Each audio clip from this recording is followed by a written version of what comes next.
তো আমি আছি এখন এশিয়ার মধ্যে সবথেকে ধনী দেশ সিঙ্গাপুরে। তো সিঙ্গাপুরে আপনি কিভাবে আসবেন, কত টাকা লাগে এই সম্পর্কে আজকে আলোচনা করব। তো আপনারা যারা আছেন অনেকে আসতে চান সিঙ্গাপুরে, সঠিক একটা তথ্য আপনাদেরকে জানা নাই এবং কি কয় টাকা লাগে এইরকম অনেক জনের মুখে অনেকে প্রশ্ন থাকে এবং কি যাদের পরিচিত কেউ আছে হয়তো বা তারা হয়তো জানেন, আর যাদের পরিচিত কেউ নাই সিঙ্গাপুরে থাকে না হয়তো তারা জানেন না।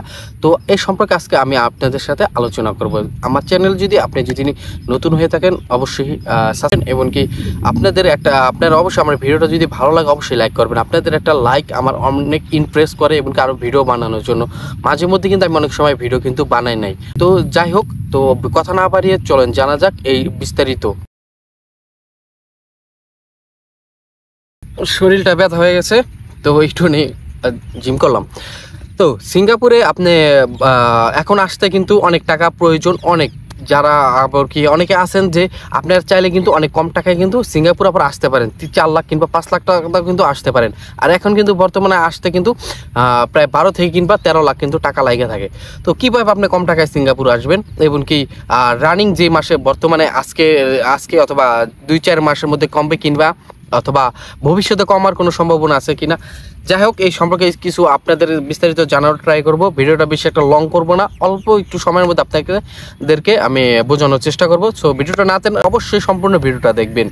সর্বপ্রথম আমি বলি যে আরও 5 বছর আগে কিন্তু সিঙ্গাপুর অনেকে আসছে কিন্তু 4 লাখ কিংবা 5 লাখের টাকার মধ্যে, 4 লাখ থেকে 5 লাখ টাকার মধ্যে আসতো সিঙ্গাপুরে আপনার সেন্টারে 2 ধরনের কন্ট্রাক্ট হয়ে থাকে। একটা হচ্ছে হলো গিয়া রিলিজ, আর একটা হচ্ছে হলো ফুল কন্ট্রাক্ট।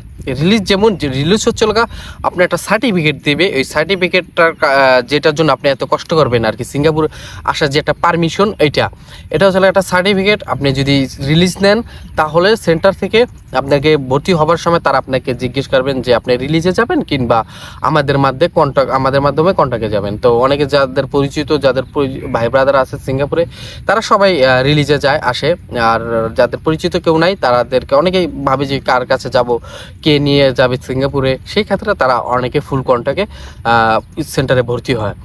আর রিলিজে যারা আর কি সিঙ্গাপুরে আসে তাদেরকে টাকা লাগে 3.5 লাখ টাকার মতো লাগে, 3.5 লাখ কিংবা 4 লাখ। কারণ হচ্ছে এখানে জাস্ট আপনি সার্টিফিকেটটা নেবেন, সেটার কারণে লাগে বলে 3 লাখ কিংবা 3.5 লাখ এরকম লাগবে। আর ফুল কন্ট্রাক্টে হলে হয়তো আপনাদেরকে 5 লাখ কিংবা 6 লাখ টাকার মতো কন্ট্রাক্ট করতে হবে তাদের সাথে। এইগুলা আরও 5 বছর আগে আর কি এরকম ছিল। এখনই একই কোয়ালিটি একইভাবে চলতেছে, নিয়ম সব কিছু একই, কিন্তু টাকার রেটটা একটু এদিক সেদিক হয়ে যায়, ঠিক আছে এরকম। তো এখানে রিলিজ আর হচ্ছে ফুল কন্ট্রাক্টের মধ্যে অনেক ব্যবধান আছে, ঠিক আছে। কোনটা বেস্ট? অবশ্যই রিলিজ 100% বেস্ট এবং কি ভালো, আপনি নিজের মতো করে আসতে পারবেন। আমি ভালো বলি তার কারণ হচ্ছে যেমন আপনাকে সেন্টার যদি আপনি ফুল কন্ট্রাক্ট করেন তাহলে কিন্তু আপনাকে তাদের মন মতো কোম্পানি দেবে। তারা আপনাকে বলবে যে ভর্তি হওয়ার সময় যে আপনাকে আমি 10টা কোম্পানি দেব চয়েস করার জন্য, ঠিক আছে। ওখানে আপনাকে চুজ করতে দেবে যে 10টা কোম্পানি দেবে, তাদের মধ্যে 10টা কোম্পানি থার্ড ক্লাস ফালতু কোম্পানি দেবে। এই 10টার মধ্যে আপনাকে একটা চুজ করতে হবে। তারা বলবে হ্যাঁ ভালো, হ্যান ত্যান অনেক ভালো বলবে। আবার সব সেন্টার যে খারাপ তাও না, এর মধ্যে ভালো আছে। অনেকে আসছে সেন্টারের মাধ্যমে এসে অনেক ভালো কোম্পানিতে আসছে, ঠিক আছে। এটা ডিপেন্ড করে আপনার পরিচিত, আপনার কতটুকু তাদের সাথে সম্পর্ক, এটার উপর আপনার ডিপেন্ড করে, ঠিক আছে। আর যদি না থাকে তাহলে সেটা বলা আপনাদের রিলিজ নেওয়াই ভালো, ঠিক আছে। আর হচ্ছে আপনার যারা ফুল কন্ট্রাক্টে আসবেন, ফুল কন্ট্রাক্ট হচ্ছে কি এটা আপনি সেন্টারের সাথে কথা বলবেন। সেন্টারের সাথে কথা বলার পরবর্তী তারা ফুল কন্ট্রাক্টে A to Z আপনি সিঙ্গাপুর আসতে প্লেন ভাড়া এভরিথিং যা ইত্যাদি যেই ধরনের খরচ আছে তারা দেবে। আর সার্টিফিকেট নিয়ে আসলে আপনি পরিচিত কারো বললেন যে ভাই আমার সার্টিফিকেট আছে, আপনি আমার পাসপোর্টটা দেন, আপনি IP লাগাই দেন। তো IP লাগাই, IP মানে হচ্ছে ভিসা লাগাইলে তখন আপনি ভিসা 2-3 দিনের মধ্যে হয়ে গেলে আবার চলে আসতে পারবেন, এইরকম আর কি, ঠিক আছে। আরও 5-6 বছর আগে টাকা লাগতো 4 লাখ কিংবা 5 লাখ এরকম লাগতো। আমি যখন আসছি তখন আসছিলাম 7 লাখ টাকা দেওয়া। আর আমি আসছি সিঙ্গাপুরে বেশি দিন হয় নাই, অনেক কিছু আমি জানি না। যতটুকু আমি জানার চেষ্টা করি অনেকের মাধ্যমে, আমি সিনিয়র যারা আছে 10 বছর 15 বছর ধরে সিঙ্গাপুর থাকে, অভিজ্ঞতা আছে যাদের ভালো, তাদের সম্পর্কে জানি আপনাদেরকে আমি এমনকি জানাই। এখানে আবার অনেক জনের মাধ্যমে থেকে জানার পর আপনাদেরকে আমি সঠিক তথ্য তথ্যটা দেওয়ার চেষ্টা করি। এমএমের থেকে অনেক মাঝে মধ্যে জিমেল মেসেজ করে অনেক তাদের তথ্য দেওয়া থাকে, তাদের মাধ্যমে থেকে আমি কালেক্ট করে আপনাদেরকে জানাই।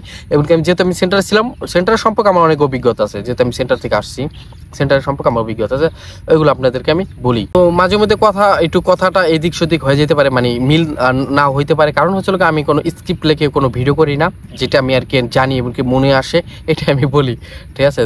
তো আপনারা এখন যদি সেন্টারে ভর্তি হলে এখন ফুল কন্ট্রাক্টে যদি ভর্তি হন তাহলে 13 লাখ টাকা লাগে। আর হচ্ছে আপনি যদি নিজের মাধ্যমে যদি আসেন তাহলে লাগে 10 লাখ কিংবা 11 লাখ কিংবা 10.5 লাখ এরকম লাগে আর কি।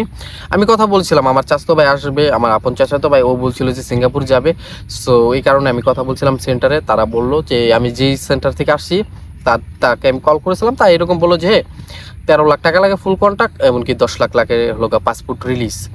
তো তখন সে বললো যে তুমি যদি আমাকে বিলিভ না করো তাহলে তুমি আরো 5টা সেন্টার আছে তাদের সাথে যোগাযোগ করো, যোগাযোগ করার পরবর্তীতে তুমি দেখো যে কত টাকা লাগে। তো এরকম ভাবে আমি যেই কথা সেই কাজ আমি অনেকের কাছ থেকে জানতে পারলাম। অনেক সেন্টার আমার পরিচিত ভাই ব্রাদার আছে, ফুল মেইন কোনো আছে, সাব সেন্টার আছে, অনেকের সাথে দেখলাম যে হ্যাঁ একই অবস্থা, 12-13 লাখ টাকা লাগে। তো এখন আপনার যদি 12-13 লাখ টাকা যদি সিঙ্গাপুর আসেন, খারাপ হবে কিংবা ভালো হবে, এটা কি ভালোই হয়, খারাপ না, ভালো হয়। কারণ যেমন আপনি যদি 13 লাখ টাকা আবার খারাপও হয়, এত টাকা দিয়ে আসাও খারাপ। আপনার যদি ফ্যামিলি অবস্থা যদি ভালো থাকে, 12-13 লাখ টাকা যদি কারোর কাছ থেকে হাত পাততে না হয়, 2-4-5 লাখ 1-2 লাখ টাকা হলে সমস্যা নাই, কিন্তু সম্পূর্ণ আপনি 12-13 লাখ টাকাতে আসবেন, 8 লাখ হচ্ছে মানুষের আর 4 লাখ হচ্ছে আপনার নিজের, এরকম হইলে আসেন না। আপনারা আসবেন যদি 13 কিংবা 14 লাখ যদি আপনার যদি নিজস্ব টাকা হয়ে থাকে তাহলে আসেন। আর সিঙ্গাপুর আসার পরে কোনো ধরনের প্যারা নাই, আপনার বেতন কোনো ধরনের কোনো ঝামেলা নাই, ঠিক আছে। আসার আগে অবশ্যই একটু কোম্পানিগুলো বা একটু যাচাই বাছাই করে আসবেন, সময় নেবেন, আমি আপনাদের রিকোয়েস্ট করি সবসময় আপনার কোম্পানি যাচাই বাছাই করে আসবেন। আর যারা আর কি কষ্টের কাজ পারেন, ঠিক আছে, প্রচুর কষ্ট করতে পারেন, পরিশ্রম করতে পারেন, পরিশ্রম সবাই করতে পারে, পুরুষ, হ্যাঁ, অনেকে আছে রোদ সহ্য করতে পারে না, যারা রোদ এই ধরনের কোনো যদি সহ্য না করতে পারেন তাহলে আপনারা একটু যাচাই বাছাই করে আসবেন। আর যারা যে পারেন যে হ্যাঁ কষ্ট করতে পারি, আগে কষ্টের কাজ করছেন, বললে হবে না যে পারি, আগে যদি আপনি কষ্টের কাজ করে থাকেন, ঠিক আছে, গ্রাম অঞ্চলে যদি যেমন রোদের ভেতর কাজ করে থাকেন, অনেক কনস্ট্রাকশন সাইডে যদি কাজ করে থাকেন তাহলে আপনার জন্য সমস্যা নেই, সেন্টার থেকে আসেন, কোনো প্যারা নাই, কাজ করতে হবে, টাকা আছে। আপনি যদি কনস্ট্রাকশনে যদি আসেন তাহলে আপনি মিনিমাম প্রতি মাসে 90,000 কিংবা 1 লাখ টাকা স্যালারি আসবে, 1 লাখ টাকা বেশি স্যালারি আসবে। আমার সাথে নতুন যারা আসছে, আমার সাথে যারা আছে তারাও কিন্তু 1 লাখ প্লাস টাকা বেতন পায়, 1 লাখ টাকার মতো পায়, 80,000 1 লাখ, এই মানে এই কয়টার মধ্যে 80, 90, 1 লাখ এগুলোর মধ্যে বেতন পায়। আর এরকম বেতন পায়, প্রতি মাসে 50 কিংবা 60,000 টাকা পাঠাইতে পারে। ওগুলো প্রচুর কষ্ট করতে হয়, সকাল 5টা বাজে উঠতে হয় ঘুম থেকে, আর রাত 11টা বাজে আসতে হয়, অনেক প্রচুর প্যারা, কষ্ট ভাই, ঠিক আছে। আবার রবিবার মাঝে মাঝে 2-3 রবিবার কাজও করতে হয়, বন্ধের দিন। এরকম কষ্ট যদি স্বীকার করতে পারেন তাহলে কিন্তু আপনারা সেন্টার থেকে কন্ট্যাক্টে আসেন, কোনো সমস্যা নেই। 12-13 লাখ টাকা যে টাকা আসে এরকম লাগে বর্তমানে। আর কিছুদিন পরবর্তীতে টাকা কমার সম্ভাবনা আছে কিনা সেটা আমি তথ্য সঠিক বলতে পারি না। এটুকু জানতে পারলাম সেন্টারের সাথে কথা বলে, তারা আমাকে বলতেছে যে দেখো এটা নির্ধারিত কোনো টাইম নাই কখন যে কমে, একবার বাংলাদেশে যে জিনিসের দাম বেড়ে যায় সেটা তার কমার কোনো ওয়ে দেখি না, এরকম আমাকে আর কি বললো। কমার কোনো সম্ভাবনা নাই, আর প্রায় 1 বছর ধরে দেখতেছি যে কমবে, কোনো কমার কোনো সম্ভাবনা নাই।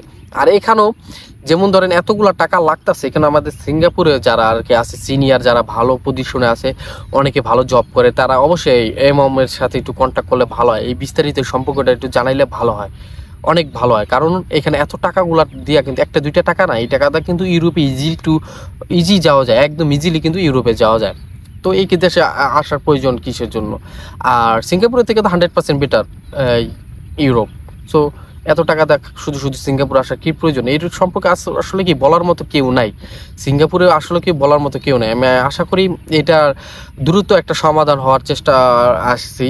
আমি দেখি, ট্রাই করে দেখি, অনেকের সাথে আমি কথা বলছি যে আপনারা, অনেক বড় ভাইদের সাথে কথা বলেছি, তাদেরকে আমি বলেছিলাম যে ভাই আপনারা অনেক সিনিয়র, তো আপনারা সিঙ্গাপুর সম্পর্কে অনেক ভালো কিছু বুঝেন, আপনারা একটু এমএমের তাদের সাথে একটু কথা বলেন না, এই বিস্তারিত সম্পর্কে একটু জানান। আর আগে কিন্তু সিঙ্গাপুর থেকে টেস্টার যেত বাংলাদেশে, সিঙ্গাপুর থেকে যে টেস্টার, যে চায়না, যে স্যারগুলো ওরা কিন্তু যেত, তখন কিন্তু তারা কিন্তু খারাপ কোনো কিচ্ছু করতে পারতো না, টাকাও খাইতে পারতো না, কিছু করতে পারতো না, এক্সট্রা কোনো টাকাও নিতে পারতো না। আমি মনে করি যে এটা যদি আবারও নতুন করে যদি শুরু হতে যায় আলহামদুলিল্লাহ অনেক ভালো হয়। দেখি চেষ্টা আছে এরকম একটা টাকা কমার, অথবা টেস্টটা যদি আবার যদি বাংলাদেশে যায় তাহলে খুবই ভালো হয়। তারা এখন বর্তমানে যায় না, করোনার পর থেকে আর কি আর যায় না। তো আর টাকার রেট কমার কোনো সম্ভাবনা নাই, কত টাকা কমতে পারে কোনো এটা নির্ধারিত কোনো জানা নাই, তথ্য জানা নাই। আশা করা যায় আর কমবে না, আমার কাছে লাগতেছে আর কমবে না। দেখি ট্রাই করে দেখি। অনেক ভাই ব্রাদারের সাথে কথা বললাম, বড় ভাই ব্রাদারের সাথে, তারা বললো যে কথা বলবে।